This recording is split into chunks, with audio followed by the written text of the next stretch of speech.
Welcome back, everyone. Hello again. It is I, Carson Higgins, with my co-host Groot, and you're watching the new, what do you call it? I call it a movie review. I don't even really feel like I review these movies. I just kind of have a discussion with you where I dominate the conversation, and I just kind of tell you about the movie we watched, what I thought about it, and then I usually tell you to go follow the Film Club on Instagram and Facebook, because that's where we tell you what movie we're going to watch. So, if you're watching this on YouTube, thanks. Subscribe, like, comment. I appreciate it. But you're only ever finding out what the new movie is by this review. And I promise what's cool is tomorrow, I'm going to put it on Instagram and Facebook what the next movie is. I'll put up a fancy little poster and a little blurb on what we're going to watch. And so participate, go the extra mile, get in here.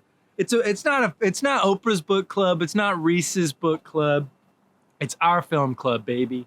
I should just change it to Groot's film club, but then I got to talk to Marvel. Anyway, did you watch the movie this week? We watched a great movie.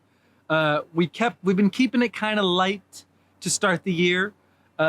We've watched some great movies already in 2021, but this one is fantastic.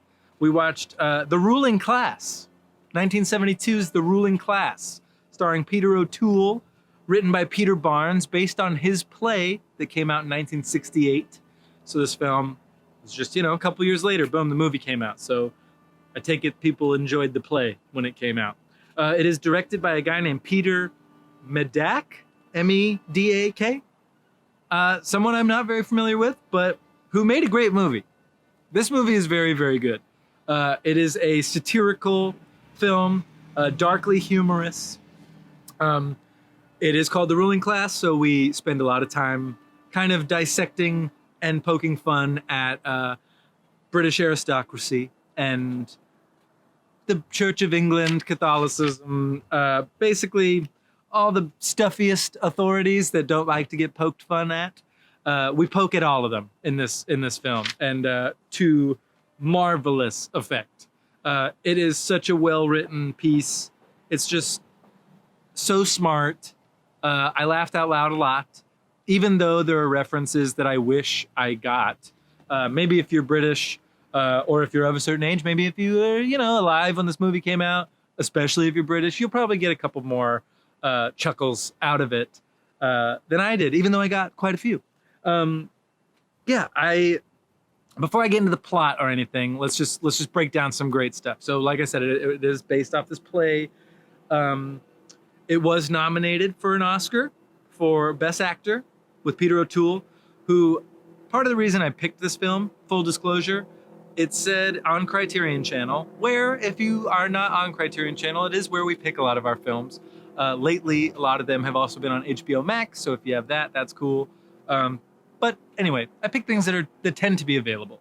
But on the Criterion Channel description, it says, with a tour de force performance by Peter O'Toole in this satirical, I was like, yeah, whatever. I'm totally sold. You said tour de force, Peter O'Toole, satire, I'm down.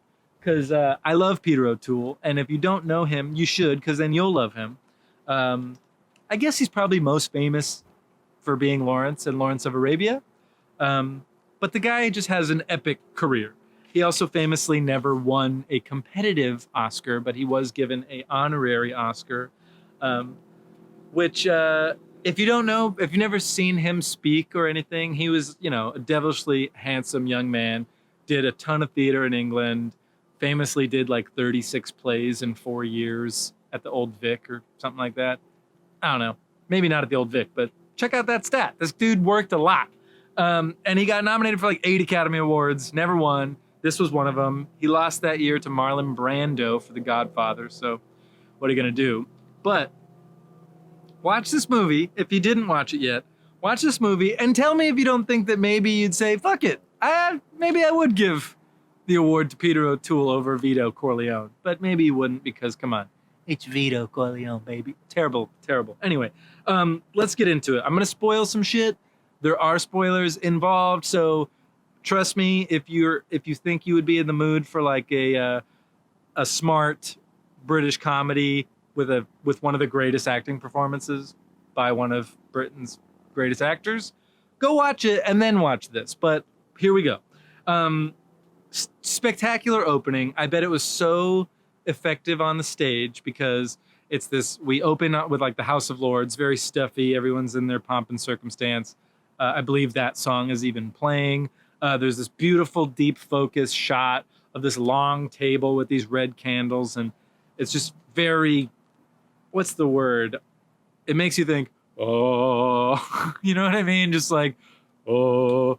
Anyway, this guy's talking. We wind up at his castle. He's a dick. He's like littering his clothes behind him while talking, and his butler is picking them up as they're going. And this scene unfolds slowly but very effectively, where he puts on kind of battle garments and a tutu and picks out the finest noose. And he gets up and he starts doing this amazingly fun to watch monologue, where then he proceeds to basically, with all the taste that they could get away with this in a 70s film, which you can get away with a lot in the 70s, let's be honest. He basically shows us that he's participating in a private autoerotic asphyxiation moment that goes horribly wrong, and he dies. So then we kind of meet the family who's now dealing with this, and like, okay, who's gonna inherit the title and the castle, because he's the Earl of Gurney, which I did a little research, and fun fact, like kind of a little slang derogatory term for like mentally ill people, I guess, is Gurney. Gurney is somehow used as a way to say that so-and-so is crazy. So the fact that he's the Earl of Gurney is probably on purpose. But the family, of course, is trying to figure out who's going to inherit all the stuff. And there's this great scene where the will is read and the butler is awarded 30,000 pounds. And he just instantly turns into a dick for the rest of the movie. And he's probably like one of the best butlers in cinema history. I'm going to give him a shout out. Arthur Lowe plays Tucker. And he's just funny as a motherfucker.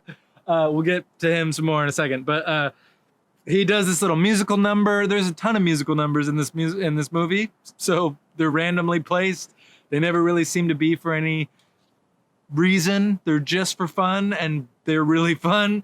But he kind of shuffles off and sings to himself because he's rich now. And the family finds out that the son, Jack, has inherited the title of the Earl of Gurney. And they're all like, oh, shit. Because he has been in a, for lack of a better term, an insane asylum for the last 5 years or something. So probably not the guy they wanted. But Butler comes back with this huge vase and smashes it and introduces Mr. Tour de Force himself, Peter O'Toole, with his long title. And he comes in the room, head to toe, Jesus Christ, with the hair and the robe and the sandals. And the family's just like, oh, fuck. And he thinks he's Jesus. He's totally convinced that he is the God, the maker of everything. He believes he is God. And so he asks them to call him JC and stuff like that. And it's just so good, man. Peter O'Toole is, it's kind of a cliche, stupid term, but he is a live wire in this film. He does his own stunts, which some of them are pretty impressive. He's all over the place. He's a wacky fella.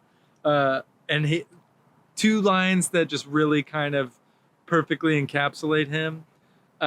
His aunt asks him, so how do you know you're God? And he says, it's simple. When I'm praying to him, I realize I'm talking to myself. There's another part. I forget exactly what he says, but he leaves the room. And immediately after that, his uncle goes, oh, my God. And he just very casually comes back and goes, yes. So it's that kind of humor. If you get offended by religious humor, you're probably going to get offended. I will say I didn't find a lot of people outraged, like when I looked up reviews and things. I don't know how it got away with it. It seemed like a pretty outrageous script at the time. I bet it was really effective in the theater, like in a live performance. Because he's up on a cross at certain parts. That autoerotic asphyxiation moment with the guy is probably pretty shocking on stage. But it's a dark movie. There is a spoiler alert in the I'm getting blinded a little bit, so whatever. There's a spoiler alert a little bit in the Criterion Channel description of the movie that I guess if you know it, it's not a big deal, but I kind of found myself, once we got there, I was like, I could have used not knowing that. It would have been kind of a fun turnaround. So I'm not going to spoil it for you, but if you see the description on the Criterion Channel, you'll see it. But there's a spectacular scene where his doctor comes up. Look, I'm totally getting blinded. Watch this. I'm going to fix it. Boom. Let there be no light. Maybe I should play this role. I forget what I was talking about. Dude, just watch this movie. You're going to fucking love it. And if you don't, it's probably because you're Church of England, super Catholic or super conservative, and that's okay too. You know, I guess for you. I'm sorry. Don't be offended. Love you. Okay, I've clearly gotten off topic here. Alistair Sim plays the bishop in this movie, and if you follow this channel, maybe his name rings a bell because he came up a little bit when we were talking about the Lady Killers. He was originally going to play the Alec Guinness role, couldn't do it, so then Alec Guinness basically just played what he figured Alistair Sim would have done with the role. So it was really fun just having that and then seeing him be so funny in this movie. The scene with the wedding, that's all I'm going to say. The scene with the wedding, I just wanted to stand up and applaud how funny he was, trying to navigate his spirituality, his place in the church, and having this like sham wedding between Jesus and this woman, and just watching him fall apart. It's so funny. Yeah, they're I'm not gonna spoil that thing, so that's good. But yeah, man, I don't even really know what else to say. The main reason to watch this movie would be for Peter O'Toole's performance. The second reason would be for how brilliant the script is. So I hope if you did make it through this without watching the film first, I hope you can go enjoy this film and I mean, it's probably one of the best performances Peter O'Toole's ever given us. And because he is who he is, it's one of the best roles cinema's ever given us. So enjoy the film. Go ahead, like I said earlier, follow us on Filmstruck Film Club. We'll have another pick very soon. We're going to be celebrating Black History Month, so we're going to be doing some really great films. The Criterion Channel has some awesome stuff available to us, so maybe we'll pick some stuff you've never seen before. But yeah, thanks for being here. Thanks for sticking around. Thanks for hanging out with Groot and I. We're always glad to see you. I hope that, you at least tolerated us for these 13 minutes, and I'll leave you alone. Have a good rest of your day. We'll have another movie out. Hit me up whenever you want. DM me. Comment on these videos. Whatever. I'm around. I'm easy to find. Love you. See ya.